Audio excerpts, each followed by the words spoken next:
Oh, basketball world, drop everything you're doing because the truth about Caitlin Clark's number 17 jersey at Team USA camp is finally exploding wide open, and it's way darker, way more vicious, and way more personal than anyone ever dared to imagine. They told us it was tradition. They told us it was random. They told us newcomers just get whatever's left. Lies, all of it. Straight up calculated lies designed to humiliate the biggest star the women's game has ever seen. Caitlin Clark didn't just get assigned 17, she was forced into it, targeted, sabotaged, and the people who did it, they're the very legends we worship. The veterans who smile for the cameras while sharpening knives behind closed doors. This isn't a Jersey story anymore. This is betrayal on a level that could tear USA basketball apart forever. Let's go all the way back to that fateful July 2024 training camp in Phoenix. The desert heat outside had nothing on the tension inside the gym. Caitlin Clark arrives like royalty. Private security, cameras flashing, fans lined up just to catch a glimpse. She's coming off a rookie season that rewrote history, record-breaking points, assists, threes, attendance figures, TV ratings, merchandise sales, arenas sold out in minutes. Little girls wearing 22 jerseys everywhere you look. Sponsors throwing 9-figure deals at her feet.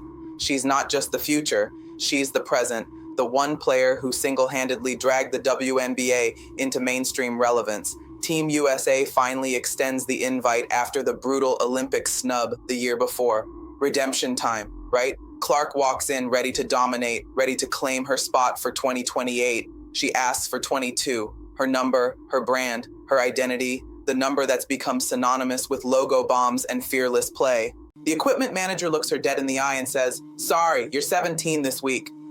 17, the word hangs in the air like a death sentence. Clark doesn't flinch publicly, she never does, but those who were there say her jaw tightened, her eyes flashed with something between shock and fury. "Why 17? She asks quietly. The response? A shrug. That's what's available for newcomers.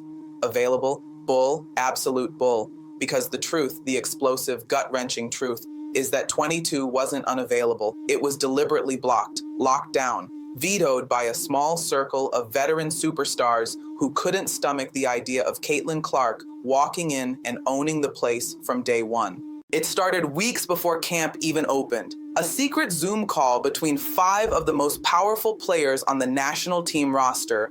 Hall of Fame trajectories, multiple golds, endorsement empires. They're the untouchables, the ones whose numbers are retired for life in the Team USA system. And when word leaked that Clark was requesting 22, panic set in. "She's not getting it," one declared flatly. "Not yet." Another chimed in, "If we give her 22, it's like saying she's already on our level.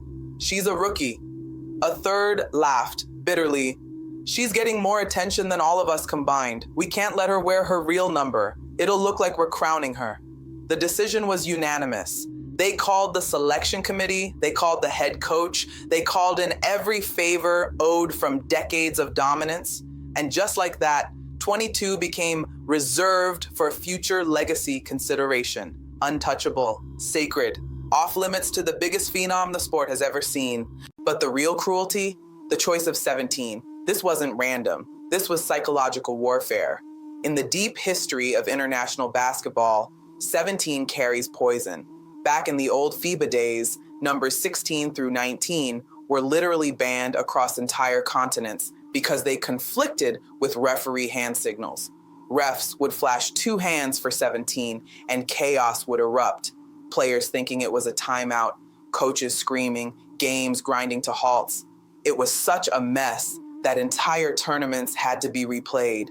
Even after FIBA finally scrapped the rule about 10 years ago, Team USA clung to it like a security blanket. Why? Because it gave them control. It gave the veterans an excuse to hoard the good numbers, 4 through 15, and force every newcomer into whatever scraps were left. But 17 specifically, that's the one they save for the threats, the players who scare them, the ones who might eclipse their legacies. It's subtle, it's deniable, but it's real. Clark felt it immediately. The first practice, she steps on the court in that cursed jersey, and the energy shifts. Veterans barely make eye contact. Assistants whisper. The head coach pulls her aside early. "Just focus on fitting in." Fitting in? She's the reason half the country is suddenly watching women's basketball. But no, they wanted her small, they wanted her humbled, and 17 was the perfect weapon. Ugly, awkward, forgettable. Nothing like the sleek 22 that screams superstar. Every time a photographer snapped a shot, every time a highlight clip went viral, there she was, Caitlin Clark in 17. Not her number, not her brand. A stranger in her own story. The lies started piling up fast. Official statements. Numbers are assigned purely by tradition and availability. Veterans retain their practice numbers for life. It's an honor to wear any USA jersey, all polished, all rehearsed, all garbage, because behind the scenes, the veteran block was celebrating. One sent a group text, "Mission accomplished, she'll think twice now." Another replied with laughing emojis. 17 looks ridiculous on her. Ridiculous? This is Caitlin Clark, the woman who sold out the NBA's biggest arenas, who had Nike redesigning campaigns around her, who had networks begging for more airtime, and they're laughing because she can't wear 22? The pettiness is staggering. Inside the locker room, the fracture was immediate and brutal. The young players, the other rookies and second-year pros were horrified. One pulled Clark aside after the first session. "This is messed up. They're doing this on purpose." Another started asking questions in team meetings. "Why can't we wear our real numbers? France doesn't do this. Spain doesn't do this. Why are we stuck in the Stone Age?" The veterans shut it down hard. "Respect the tradition," one snapped. "You haven't earned anything yet." Earned? Clark had earned more in one season than some of them had in 5. But the message was clear: know your place. Practices turned toxic. Clark would get hot, draining 5 straight threes, slicing through defenses like they were standing still, and suddenly the whistle would blow. "Sub out, Kate. Give the vets more run." Vets who were missing shots, turning the ball over, looking slow. But they got the minutes, they got the touches, they got the highlights. One scrimmage, Clark dropped 38 points in 3 quarters, carrying her team to a blowout. The coach pulled her with 8 minutes left. "We're working on other lineups." Other lineups? The ones losing by 30? A young assistant coach finally lost it in the staff meeting that night. "We're sabotaging our best player because a few egos can't handle her shine." He was reprimanded the next day, told to remember the hierarchy. The emotional toll on Clark was devastating to watch. She's tough, tougher than anyone gives her credit for, but even steel bends under enough pressure. Late nights in the team hotel, she'd sit with the other young players, venting quietly. "I just wanted to wear my number," she admitted once, voice breaking. "It's not about ego, it's who I am." One teammate started crying. "They're scared of you, Kate. That's why they're doing this." Scared, that's the word that kept coming up. The veterans weren't protecting tradition, they were protecting their relevance. Clark's rise was threatening everything. Their spotlight, their endorsement dominance, their place in history. If she became the face of Team USA too soon, their chapters might get footnotes. Fans caught on fast. The first leaked practice photos hit social media and the internet erupted. Damarsa 17 eyes a disrespect trended for days. Give Caitlin 22 became a global movement. Petitions collected hundreds of thousands of signatures. Fever home games turned into protest zones. Fans holding signs. 17 sucks betrayal. Tradition or jealousy. Little girls showed up in Sharpied 17 jerseys with tears in their eyes. Why are they being mean to Caitlin? Parents were livid. This is how you kill the next generation's dreams. Analysts went nuclear on every platform. One legendary broadcaster screamed on live TV, "This is the dumbest, pettiest, most self-destructive thing USA basketball has ever done."